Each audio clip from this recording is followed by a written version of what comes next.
바사져 죽고 찢어져 죽고 진실로 죽고 재담으로 죽고 무섭게 눈 빠져 더 빠져 등 터져. 고수의 장단에 맞춰 서리꾼이 말과 노래로 이야기를 엮어나가는 우리 민족 고유의 공연 예술. 판소리는 17세기 말에 생겨난 조선 후기가 낳은 최고의 민중 예술이었죠.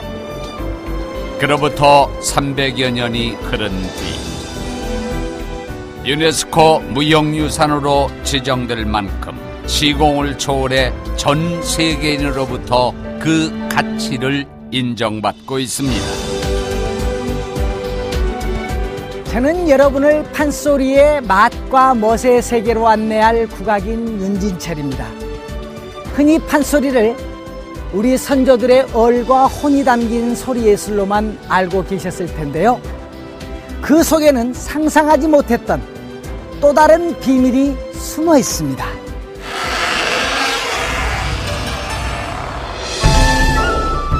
그 비밀은 바로 우리 선조들의 맛의 세계가 숨겨져 있다는 사실인데요.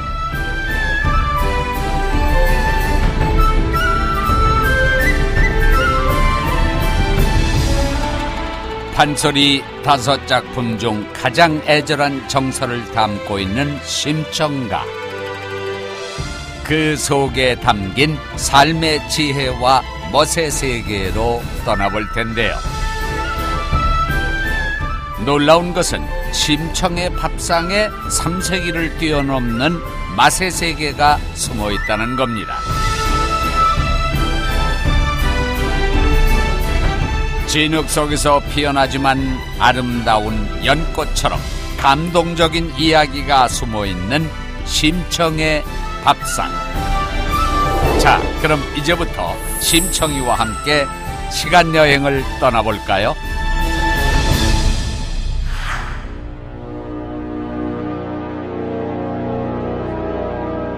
심청이 태어나고 자랐다고 알려진 전라남도 곡성의 한 마을. 심청가는 눈먼 신봉사가 일찍 부인을 잃고 동량저지로 키운 심청이 어린 나이부터 아버지를 극진히 봉양한다는 이야기입니다. 신봉사 기가 막혀 다른 손을 끌어 입에 놓고 후후 불며 아이고 내 딸 죽다 불째라 모든 목숨에 죽지도 않고 네가 이 지경이 웬일이냐 너 모친이 살았으면 이런 일이 있겠느냐. 심청이 살았다는 곳에 와보니 심청가 한 대목이 잘러 나오는데요. 이 눈먼 자식을 위해 밥을 빌어오는 어린 딸을 기다리며 이 신봉사의 마음은 얼마나 애달팠을까요? 하지만 심청이의 마음은 달랐습니다. 못 보신 우리 부친 저를 안고 다니시며 오늘 아침 반찬이 매우 좋고 심청가는 예부터 효를 중시하는 우리 민족의 근간을 잘 드러낸 판소리입니다. 그녀의 지극한 효심은 지금까지도 깊은 감동을 선사하고 있는데요.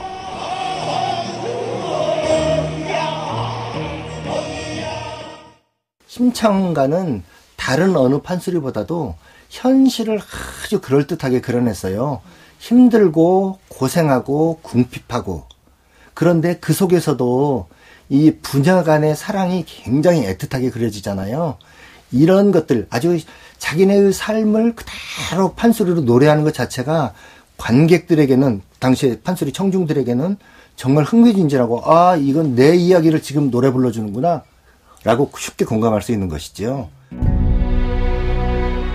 가슴 절절한 이야기가 담긴 심청가 속에는 선조들의 지혜가 담긴 음식도 등장하는데요. 과연 어떤 맛의 세계가 숨겨져 있을까요? 여보시오 부인님네 불쌍하신 우리 부친 구원을 길 바위 없어 밥을 빌다 왔사오니 한술씩 들제 앞섰고 십시일반 주옵시면 부친 공약으로겠네다 어째다 보는 부인들이 얼씨구 이야기 슬퍼리 그릇밥 김치장을 얼씨구 뺏기지 않고 후회주며 혹은 먹고 가자으니 심청기 여짜오되 기진허신 우리 부친 얼씨구 다루기만 기다리시니 저 혼자 이 목소리가 어서 집으로 돌아가서 부친 모시고 먹겠네다 얼씨구 이렇듯 얻은 밥이 한두 집에 좋거니라 밥을 해도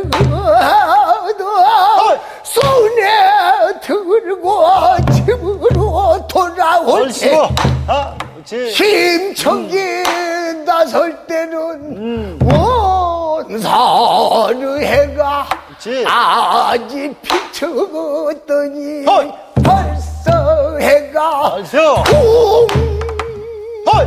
길다 그래 반일이나 되었구나 얼씨구 다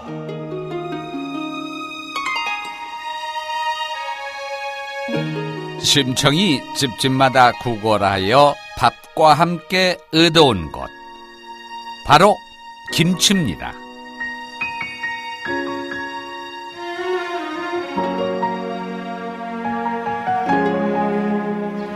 한국 음식의 기본은 바로 밥이죠. 그런데 이 밥만큼이나 많이 먹는 것이 있습니다. 바로 김치인데요. 심청이 살았던 그 시절의 김치는 과연 어떤 모습이었을까요?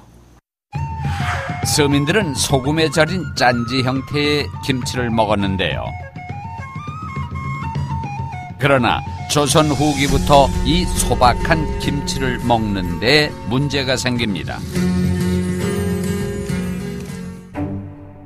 임진왜란과 병자호란을 겪은 후 서민들은 극심한 가난에 시달리게 되는데요.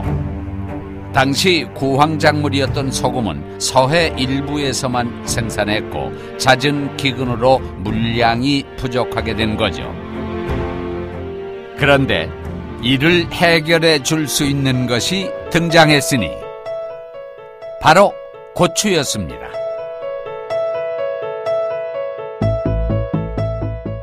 사실 소금을 사용을 하게 된 이유는 그 채소를 훨씬 더 장기간 보존할 수 있도록 만들기 위해서 한 건데 고추가 그런 방부 역할을 대신 해주기 때문에 소금의 양을 줄이고도 보존 기간을 효과적으로 늘릴 수가 있게 된 거죠. 가난한 서민들에게 고추의 등장은 단비와도 같았습니다. 고추를 넣으면 옅은 소금물에 절여도 김치의 맛이 오래갔는데요. 이로써 김치는 커다란 변화를 맞이합니다. 하얀 채소들이 점점 붉게 물이 들기 시작한 거죠. 맛은 한결 좋아지고 경제적이기도 한 고추의 등장으로 오늘날의 김치 형태가 완성됩니다. 최고로 잘 익었을 때 최고의 영양과 맛이 있고요. 그리고 그 안에는 뭐 여러 가지 5대 영양소도 깃들어 있지만 특히 유산균이 많이 있어요. 아마도 제일 잘 익었을 때 좋은 맛을 낼 때 그때 굉장히 다량의 유산균이 들어있다고 지금 보고되고 있습니다.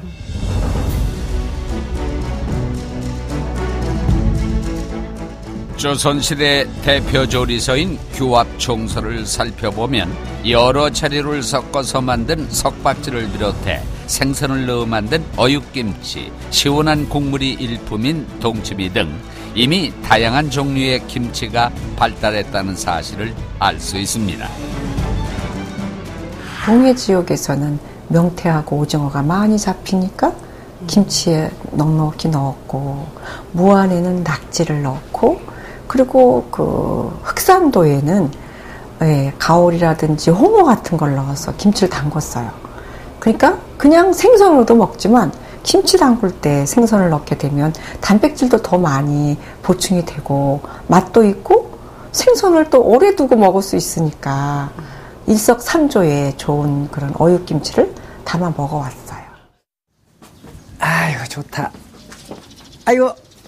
아이고, 선생님. 안녕하세요, 선생님. 안녕하세요. 예. 반갑습니다. 반갑습니다. 판소리의 고장 전라도에서는 어떤 김치가 발달했을까요? 이 나주지방의 향토 음식인 네. 반지김치를. 반지김치. 반지김치요? 예. 가만히 있어. 뭐 손가락에 끼는 반지는 아닐 거고요. 예. 네. 이 고춧가루나 이 물이 다른 김치에서 반이 들어간다 해가지고 반지라고 해요. 아. 먹기 좋게 절인 배추를 필두로 싱싱한 낙지와 새우, 잣, 청각, 밤 등을 채를 썰어 준비합니다.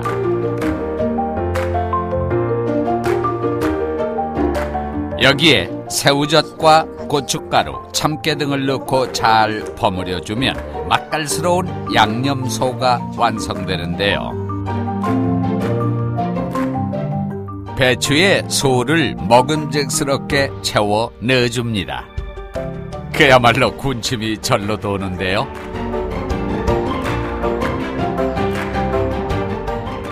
아니, 선생님, 근데 네. 우리가 김장을 하다 보면은 예. 이제 저희 어머님들이 이제 이렇게 배추 한입 싸서. 한 입 딱 싸서 이렇게 주잖아요. 그럼 제가 한 입 싸서 드려볼게요. 저 영광이죠. 네. 그럼 물 하나 뜯어서. 네. 아, 상감마마가 드신. 이거는 이제. 예.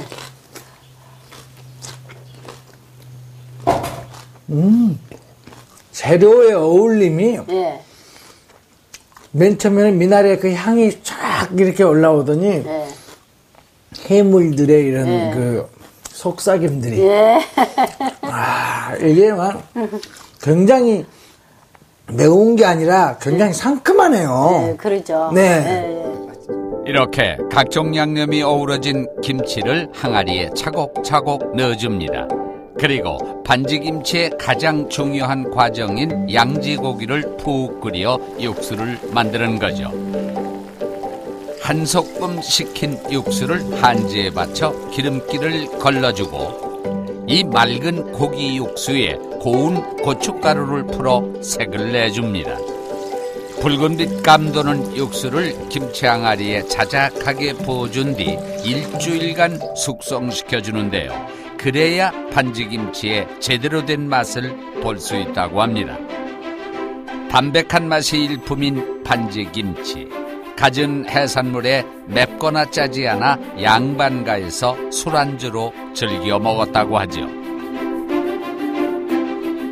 그렇다면 조선시대 수라상에 올랐던 김치는 어떤 모습이었을까요? 임금님은 12첩 반상을 드셨는데 김치는 한 3가지가 올랐어요. 우선 젖국지, 배추김치죠. 그 다음에 물김치, 동치미나 나박김치죠. 그리고 송송이, 깍두기죠. 오방색의 아름다운 김치, 임금님이 상에 매일 올려놓으시고 드셨습니다. 그중 왕의 입맛을 사로잡은 특별한 김치가 있는데요. 먼저 무에 비스듬히 칼집을 내줍니다. 그리고 미나리, 파, 무 등을 채를 썰어 각종 양념을 넣고 버무려주는데요. 먹음직스럽게 양념한 소를 무 사이사이에 골고루 넣어주면 완성됩니다. 바로 이것이 생선 비늘처럼 만들었다고 해서 이름 붙여진 비늘김치입니다.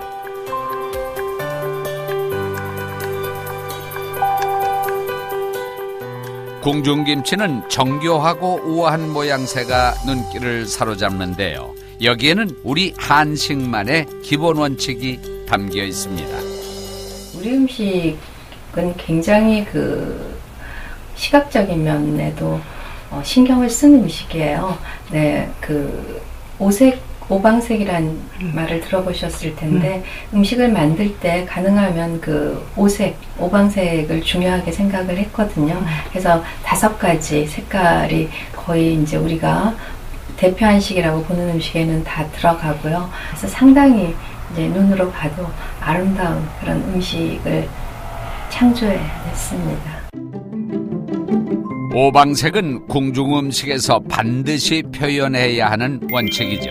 재료에 색을 맞추거나 고명을 올려서라도 오방색을 배치했는데요. 이런 궁중 음식의 기본 원리가 김치에도 반영된 겁니다. 그렇다면 우리는 언제부터 김치를 먹었던 것일까요? 자랑스러운 우리 김치는 이제 세계에서 주목하고 있습니다. 미국의 유력 신문인 워싱턴 포스트지에선 김치를 가장 저렴한 건강보험이라고 찬사를 보내기도 했죠. 영부인 미셸 오바마는 직접 재배한 배추로 김치를 담가 먹을 만큼 김치의 맛에 푹 빠졌다고 합니다. 특히 우리나라는 김치와 관련된 독특한 문화가 있죠. 바로 겨우내 먹을 김치를 담는 김장을 하는 것인데요. 김장 문화는 지난 2013년 유네스코 인류 무형유산으로 등재되기도 했습니다.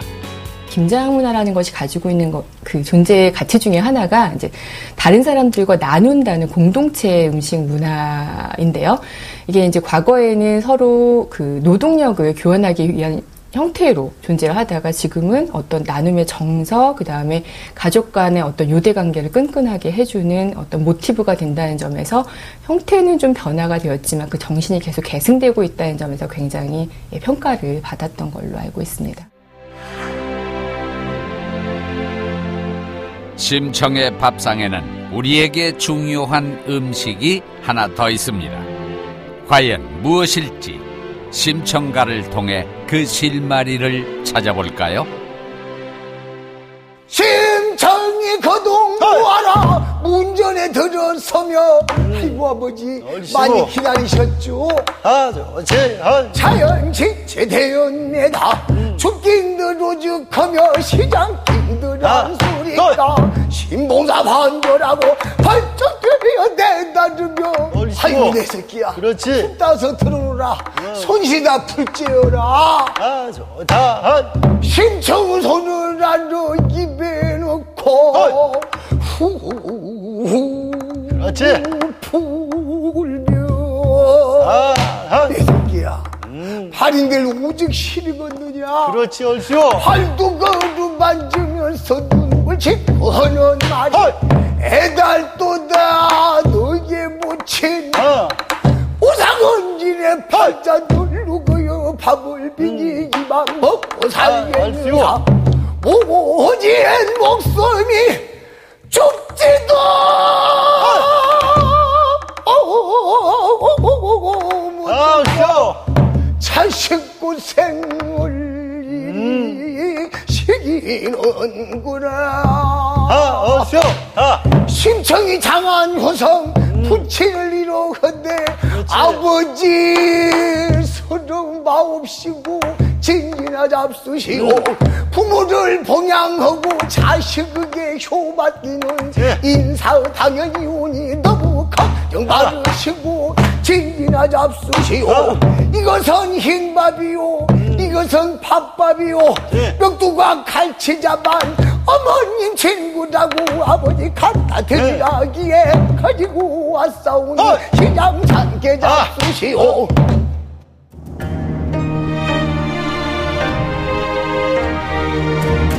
심청가에 등장하는 밥상을 자세히 살펴볼까요?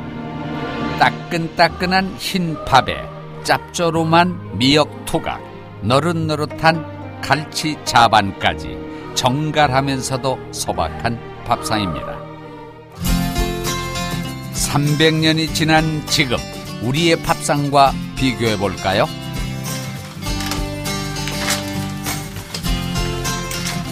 시골 주방의 터줏대감 가마솥에서 김이 폴폴 새어나오는 걸 보니 밥이 거의 다 된 모양입니다.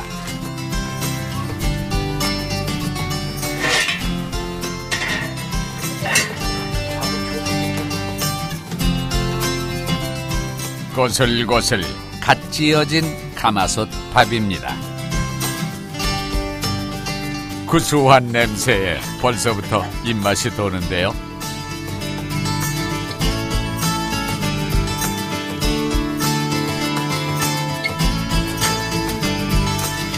평범한 우리네 시골 밥상을 보니 심청의 밥상과 놀라울 정도로 비슷합니다.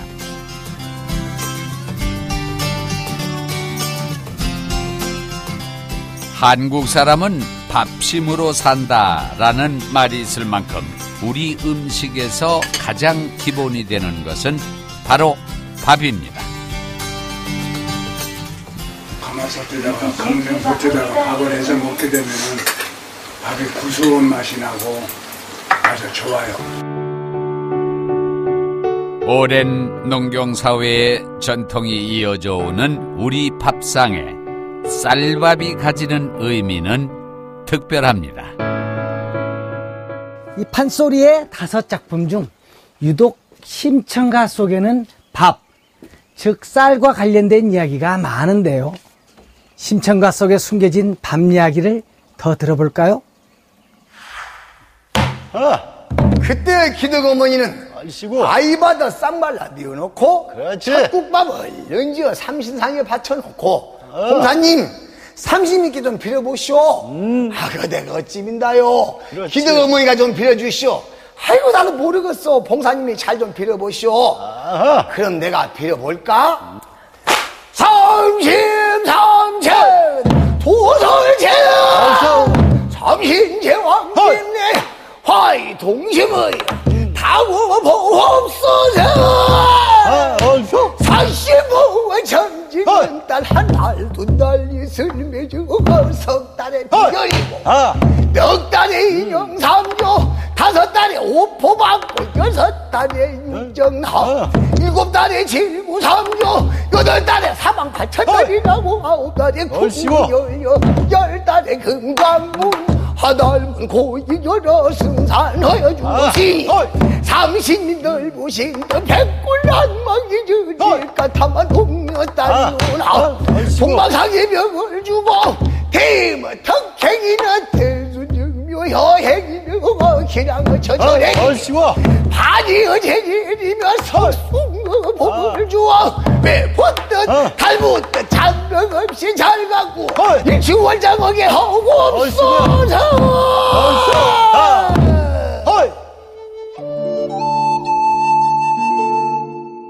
신봉사는 삼신상에 첫 국밥을 올린 뒤 정성껏 아이의 복을 빕니다. 산모에게 더운 국밥을 먹이는 풍습도 오늘날과 별다를 게 없는데요. 우리의 탄생부터 밀접한 관계가 있는 밥, 과연 어떤 의미를 담고 있는 걸까요? 처음에 그 삼신상부터 차리는 밥 3그릇을 올리는 삼신상부터 시작해서 뭐 백일상 그리고 돌상 그렇게 각 통가을에마다 밥이 빠지지 않고요. 심지어는 이제 돌아가시고 나서 사자상이라는 거에 사자밥이라는 게 등장합니다. 그러니까 이제 밥을 먹여 보내는, 그래서 그 일생을 통해서 밥이 빠질 수가 없는 거죠. 그렇다면 한반도에서 쌀이 재배된 것은 언제부터일까? 그 시기를 추측할 수 있는 단서는 탄화인데요. 유적의 지층 안에서 자연 탄화되어 남아있는 가장 오래된 벽실을 말합니다. 한반도에서 농사가 시작된 거는 대략 5,000년 경이라고 이렇게 보여지고요. 그런데 이제 그때는 주로 조나, 피, 수수 등을 그런 곡물들을 이제 먹었던 것으로 보여지고요. 벼농사를 시작을 하게 된 거는 대략 4,000년 경이라고 이렇게 알려져 있습니다. 원시 사회에서는 인류가 수렵과 채집으로 식생활을 영위했죠. 삼국시대에 이르러 철기 문화가 발달하자 시루와 무쇠솥이 등장했고 이때부터 곡식을 찌거나 밥을 지어 먹었는데요. 또 쌀, 보리, 콩 등의 주요 작물을 재배하며 식생활의 체계를 잡았습니다. 한식 문화에서 주부식이 분리되고 또 주식으로서 밥을 먹기 시작한 때를 삼국시대로 봅니다. 삼국시대에는 철기 문화가 시작되었고 그때 무쇠솥이 등장하면서 밥의 형태의 조리가 가능하게 되었습니다. 또 밥은 채소, 어패류, 육류 굉장히 다양한 식재료와 매우 잘 어울리죠. 이렇게 식재료와 잘 어울린다는 것과 그리고 또 밥이 다양하게 발달했다는 것은 사실 밥에 의존한 우리 영양적인 의존도가 매우 높았음을 또 알 수 있는 대목이기도 합니다. 조선시대에 이르러서는 농민을 보호하고 땅을 개간하여 농지를 늘리는 등 권농 정책을 활발히 펼쳤는데요. 그로 인해 조선 후기에는 전국적으로 모내기를 실시할 만큼 벼농사가 비약적으로 발달합니다. 농업국가였던 조선은 경칩이 지난 뒤 임금이 직접 논을 갈며 풍년이 들기를 기원했을 정도로 이처럼 곡물 생산은 국가 정책의 핵심이었습니다. 조선에서는 유교를 통치 이념으로 삼았고 그 유교에서 가장 중요한 거는 이제 백성을 다스리는 일이었던 거죠. 그러기 위해서는 이제 백성의 먹을거리를 이제 해결해 주는 게 가장 중요한 덕목 중에 하나였던 거죠. 군주가 백성을 다스리는 8가지 그 정책을 우리가 이제 팔정이라고 이렇게 얘기를 하는데요. 그 팔정에서 가장 그 앞에 선두에 두었던 것이 바로 먹는 것, 식이었습니다. 하지만 보릿고개에 시달렸던 서민들에게 흰 쌀밥은 여전히 귀한 음식이었죠. 실제로 심청가 속 밥상을 살펴보면 유독 여러 종류의 밥이 등장하는 걸 알 수 있습니다. 날마다 얻은 밥이 합쳐는 요색이라. 그렇지. 흰밥, 콩밥, 팥밥이며 보리기장, 수수밥이 각가지로 다 있으니 신봉사집은 항상 정월 보름날 닥쳤던 것이었다. 얼씨구. 이렇게 서민들이 먹던 밥의 종류가 다양한 것에는 절박한 이유가 숨겨져 있습니다. 서민들이 먹던 밥은 뭐 상당히 정말 모래 섞인 밥을 먹었다라고까지 하고, 그리고 곡식이 주로 여러 가지 잡곡을 이용한 그런 밥을 먹었죠. 그렇지만 이제 특별한 날에는 꼭 이제 쌀밥을 먹는 그런 풍습이 있었던 거죠. 그만큼 쌀은 이제 귀하고 평상시에 접하기 어려운 그런 거였기 때문에 기원을 할 때나 이제 그럴 때는 꼭 쌀밥을 올리는 그런 풍습을 볼 수가 있습니다. 반남박치 대종가의 불천이 제삿날. 지금부터 평동 할아버님 593주기 기제사를 거행하겠습니다. 조상의 영혼을 극진히 모시는 것은 유교의 근본 정신인 효를 실천하는 일입니다.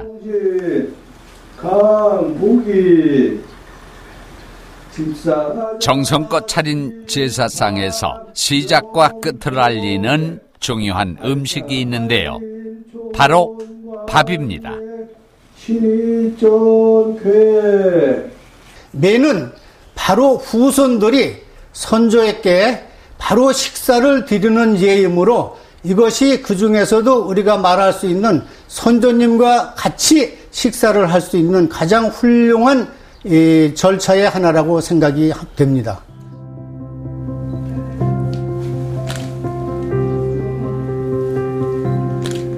가장 정성스럽게 올리는 조상에 대한 예의는 밥이었던 겁니다. 이런 관습은 현재까지도 이어져 오고 있죠. 제사뿐 아니라 혼례나 제례를 치를 때에도 흰 쌀밥은 꼭 올라야 할 음식입니다.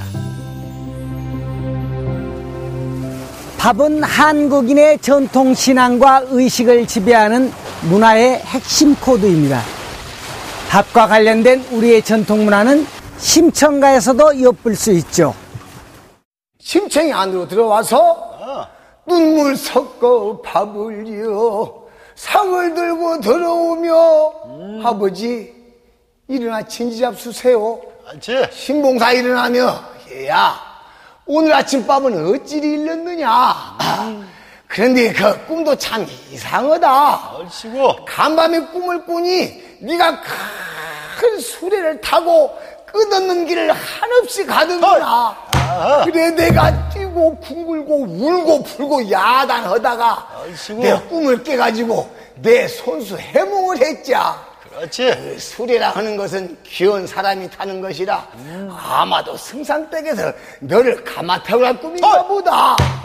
심청이 더욱 기가 막혀 아무 말 못하고 진지상 내어놓으며 아버지 어서 진지나 잡수세요. 얘야 그 오늘 아침밥은 별로 걸구나. 네 집에 제사 모셨더냐? 심청이 아무 말 못하고 진지상 물려내고 문을 열고 나서 보니 선인들이 늘어서서 길대가 늦어간다. 제초기 성화 같은지라.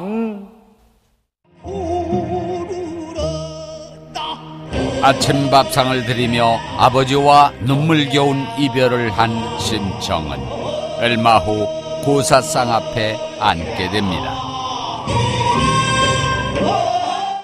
솜쌀로 밥 쥐고 왼소 잡고 동이술 오색 당소 삼색 실과를 박이 찾아 갈라놓고 잔도 잡아 갈고자 키는 듯이 받쳐놓고 심청을 목욕시켜 목욕을 천리 뱃머리 앉히노. 전통사회에서 이렇게 밥이라는 것이 얼마나 소중한 것인지 밥을 통해서 사람과의 정을 얘기했고 또 이 밥을 통해서 사람하고의 거리를 얘기했던 것. 그래서 여기 공양미 300석을 바친다고 했을 때도 쌀도 쌀로 바치는 거거든요. 가장 정성스러운 것, 그게 쌀이자 밥인 것이지요. 한국 음식의 기본은 밥과 김치입니다. 그런데 그만큼이나 우리가 많이 먹는 반찬이 하나 있는데요. 과연 무엇일지 심청가를 통해 그 비밀의 열쇠를 찾아볼까요? 동네 사람들이 심청에게 내어주던 음식을 살펴보면 생각보다 쉽게 비밀의 단서를 얻을 수 있습니다.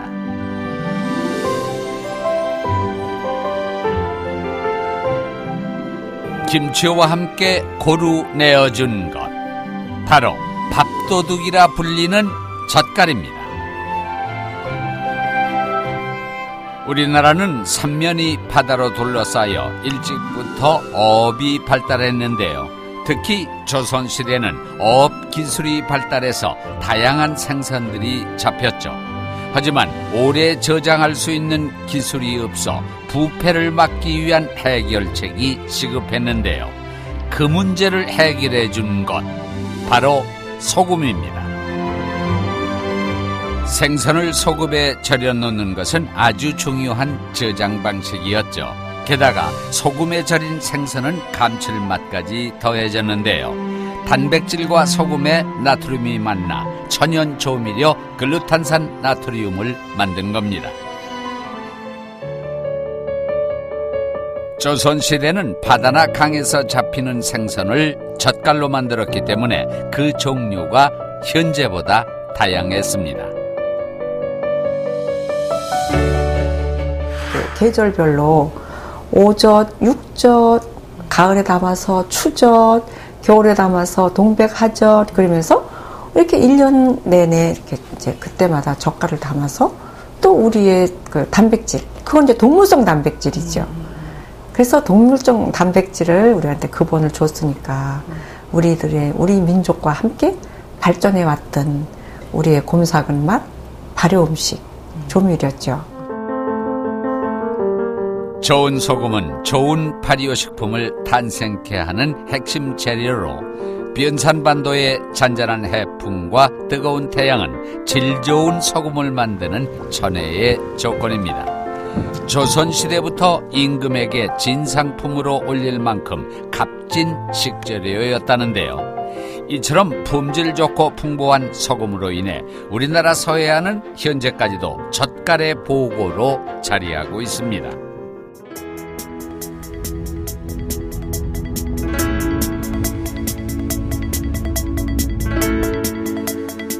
그중 젓갈의 본고장으로 불리는 곰소 젓갈시장. 굴, 꼴뚜기, 밴댕이젓 등 그 종류만 수십 가지. 젓갈은 아직까지도 우리 식탁에 빠지지 않고 오를 만큼 사랑받고 있습니다. 오늘날에는 그 냉장 기술이 고도로 발달해 있음에도 불구하고 여전히 사람들이 젓갈을 즐겨 먹고 있는데요. 그 이유는 아무래도 생선의 단백질과 소금의 나트륨이 만나서 생성되는 그 감칠맛, 특유의 감칠맛 때문에 사람들이 젓갈을 계속해서 담가 먹고 또 즐겨 먹는다고 생각이 됩니다. 예나 지금이나 밥도둑으로 유명한 젓갈. 그 맛이 어떨지 궁금한데요. 갓 지은 뜨거운 쌀밥에 젓갈 하나만 올리면 열 반찬이 부럽지 않습니다. 판소리에서도 이 소리의 성음을 곰삭은 성음이 나와야 된다라고 하는데 바로 이 젓갈을 먹어보니 그 뜻이 어떤 것인지 알만합니다. 정말 밥도둑이 따로 없네요.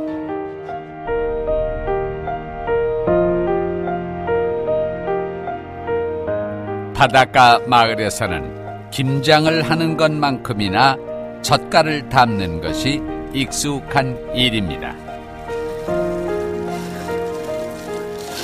항서거젓 담는 거예요. 조기과인데 이제 조기보다 머리가 툭 크고 이 기레기가 작고 그래요. 젓갈은 참 부드러우면서도 맛있는 젓갈이에요. 무엇보다 젓갈을 담글 때 중요한 것, 바로 소금이겠죠. 어떤 소금을 쓰느냐에 따라 젓갈의 맛이 달라진다고 해도 과언이 아닙니다. 2, 3년 이상 간수를 미리 빼놓은 소금을 써야 쓴맛이 안 나고 감칠맛이 돈다고 하는데요. 바다에서 나는 생선들은 소금만 더하면 더할 나위 없는 반찬으로 둔갑합니다.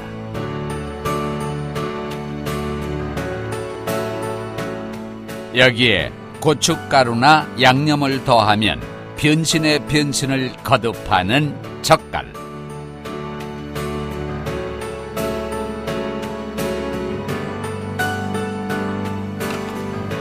자연의 선물과 조상의 지혜가 어우러진 최고의 밥상이 차려지고 있네요.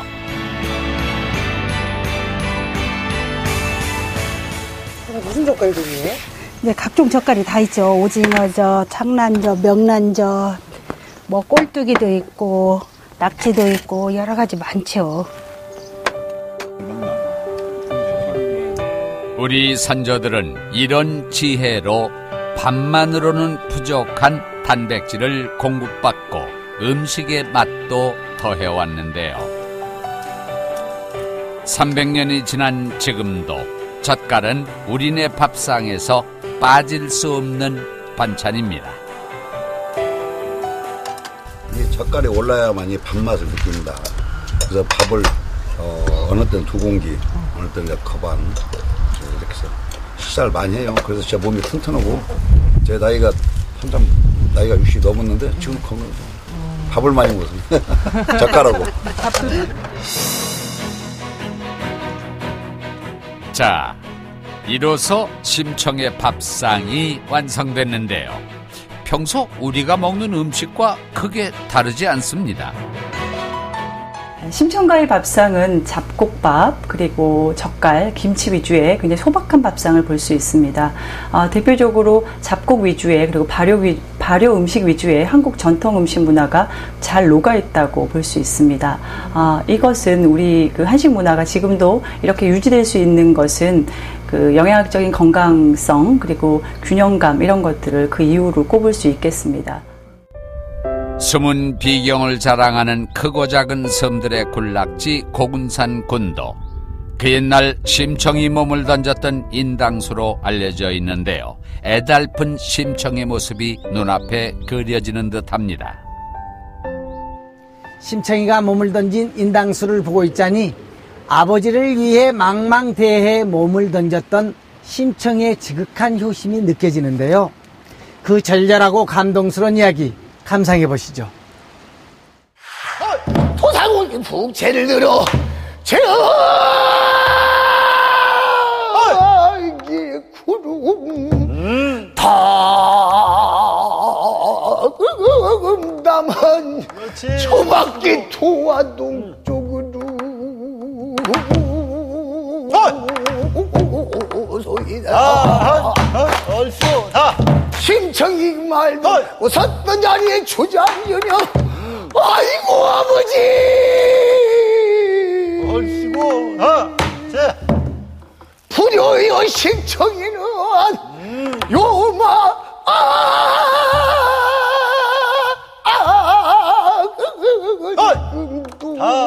생각한 바 없소서 심청이 거둥거라 백두둥 새빼 같은 눈을 감고 조망포 무릎 쓰고 만경창파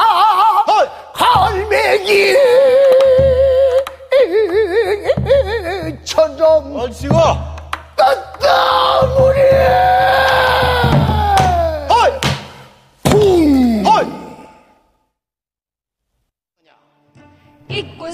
인당수에 빠진 심청은 용왕의 도움으로 연꽃 안에서 새롭게 환생합니다. 그 후 황후가 되어 성대한 맹인잔치를 벌이고 아버지와 극적으로 재회하게 되는데요. 아이고 아버지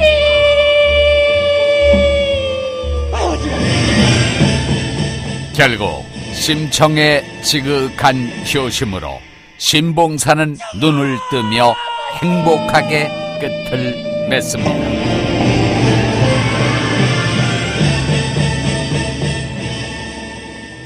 가장 최악의 절망적인 상황을 딱 맞이한 다음에는 갑자기 용왕에게 구출된 다음에 그 다음에는 아주 고귀한 왕후가 되잖아요.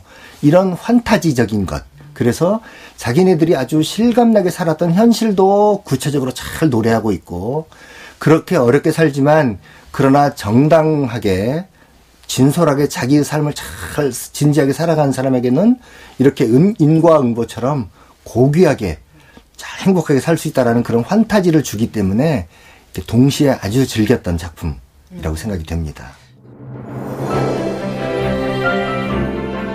심청가에 등장하는 팝은 지극한 효심의 또 다른 이름입니다. 다양하고 화려한 음식이 등장하진 않지만 심청의 밥상, 그 속에는 우리 선조들의 지혜와 맛이 숨어 있습니다. 그리고 그 지혜의 밥상은 3세기를 뛰어넘어 우리의 눈앞에 그대로 살아 있습니다.